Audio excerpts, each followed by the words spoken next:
This is Mistakes in the Making. Well, my name is JesseJames Locorriere, and I'm going to talk to you about mistakes. Actually, I'm going to talk to you about lessons. I've been acting for 40 years, and I saw a funny quote the other day that said I experience things differently, or I was something about not being responsible for certain things in your life because how could I be responsible? I was different ages. But the lessons, I look for those. I mean, I never look for mistakes. And a lesson I learned recently, and it's something, and again, I emphasize being an actor for 40 years. Being, as everybody knows that is an actor anyway, it's a very special feeling. And you know when it's special. You know when that moment is. First, it's the moment you connect with the other actor, the first connection you have, so whether it's in a class or in something. There's another moment, and that moment is when someone else sees your work and then encourages you. And that might be a teacher. That might be, another student or another actor. Somebody in a play, might be somebody you have a crush on, who knows? So those two moments are vital, I think, because those are basically the spark. I mean, you can have the feeling of wanting to go to class, but you very well might go to class or you do something and it might be terrible, and somebody might not be shy and tell you it's terrible. They might just flat, So you risk that. But so those special moments, like a drug or like anything else you want, you're trying to recreate. Now, trying to recreate that in your life, whether being an actor, well, I'll just cut to the chase. The lesson that I learned was that I'm not special. Now, I'll backtrack. When I was younger and I found acting to be the thing that I wanted to do, and then the thing that I ended up being good at, and then the thing that I ended up turning into a, semi-career. When I found that, I thought, and then I got that encouragement, I thought I had a superpower. And I thought that superpower was going to, without sounding, I thought that superpower was going to be the thing that saved me for my entire life, because at least I have an artistic outlet. I have something that I'm good at. I'm right. I want to do it. So I always thought it was going to be the thing that would get me out of possibly everything in my real life.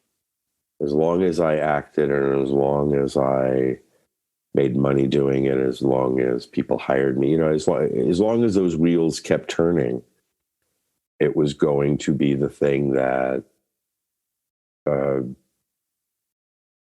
saved me from everything, saved me from terrible experiences I have with people, or terrible experiences just in general, or anything that I need, a distraction from. And as I've gotten older, it has definitely not been the thing that keeps me. I'm definitely more distracted now than ever. And it doesn't, knowing that it's just a thing I do, and then on top of it, seeing many other people who are equally, if not more talented than I am, and other actors, cropping up and sprouting up all around, because it's considered a viable employment, or a great side hustle. Most people's I love when people succeed in their side hustle more than I've succeeded in my career. That's when I know maybe I should have just treated it as a side hustle. I'd have a really lucrative side hustle if I don't know if I have a great career, but I certainly have a wonderful side hustle. The side hustle is to nothing else. The side hustle is to me being a dad. Most recently, I am discovering, it's almost kind of like not a rebirth, but I'm having a regeneration of what I mean in this this business and what this business means in me. And I say business because that's what it is now. It's really not much of the acting I love, between action and cut, I'm great. It's between cut and action that I'm like, what? And the acting part is not the part that you get to do the most, So the business part of it, I'm having a regeneration phase right now where, because of coming out of I wouldn't say it was a dark epiphany I had about me not being special or it not feeling special, but it because again, I realized, well, I'm still going to do this. I'm still, whether or not I have to go get a job at a warehouse or something, but I'm going to keep doing this. And so in order to look on myself, especially with fresh eyes, and look on the business with fresh eyes, look where I fit in it.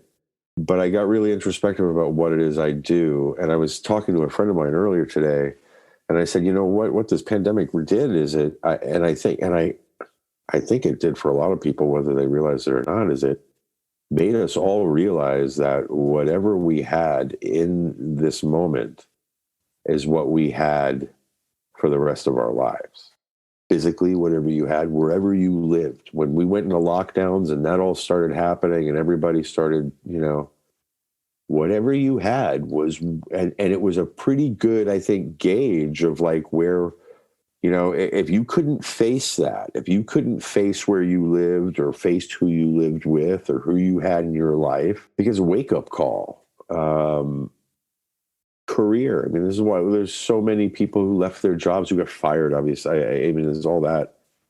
But there are people, certainly the stories of people who just like, I don't want to do this job anymore. And they left and they started doing something else, and trust me, I had all those thoughts. It's funny that like during a pandemic, I was like, well, I thought of a million things I'd rather be doing. But then I thought, but none of those jobs are, nobody's working right now at those jobs because we're in the middle of a pandemic. I don't have to find reasons. I know why I'm an actor and why I continue to do it. Because at this age, like I said earlier, I'm at this age in my life. I just turned 51 a couple or 2 weeks ago, 10 days ago. And, I don't have to have these huge life-changing things to have happen or thought. I don't have to have life-changing thoughts in order to change what I'm doing. It could be just as simple as like, I also thought of another thing too. I've been really introspective. The Christmas thing, because I'm usually a dark person during Christmas. And I don't mean dark like I'm intentionally trying to be dark. Holidays just have never cheered me up. And what really compounds that feeling is watching those people who can be really cheery and happy and they celebrate and that makes me, I'm so envious of that. Envy is a strong word, but I'm really like, I go, oh, I wish I could just do that. But I was taking a shower the other day and I was standing in the shower thinking, and I thought, wow, I think I now know why. Because I was thinking, I was wrapped in the envy part of it, wrapped in the end, I don't want to feel that way towards people who are nice and cheery and wanting to spread joy. Why do I want to feel that way? And I realized where that stemmed from, and it stemmed from because I'm envious of these people because their superpower is that they do it because if they don't do that, they're going to feel like an asshole like I do. And I went, oh, and it's kind of the same thing I felt like with acting. It's the same, like, oh, well, duh. And so the lesson I learned is that it to have something that I held on to, that I've had for so long, has been such a part of my life, to have used that as, whether it's a crutch of some sort or, it's a legitimate crutch. Trust me, I've needed it. But I don't think it's a crutch anymore, I think is what I'm trying to say. It's no longer that. It's not an identity issue for me really anymore. I don't need to be labeled an actor. I don't need, there are a lot of things that I used to, I wouldn't say require, but I think kind of came with the being of an actor, that you just kind of assume like, oh yeah, I do this now because I'm an actor, or I do this now, or I say this now, or I feel I'm supposed to feel this way because I'm an actor. And I've been through all of them, and some of them are quite legitimate, and some of them are really legitimate for certain times. I think they've been legitimate in my career.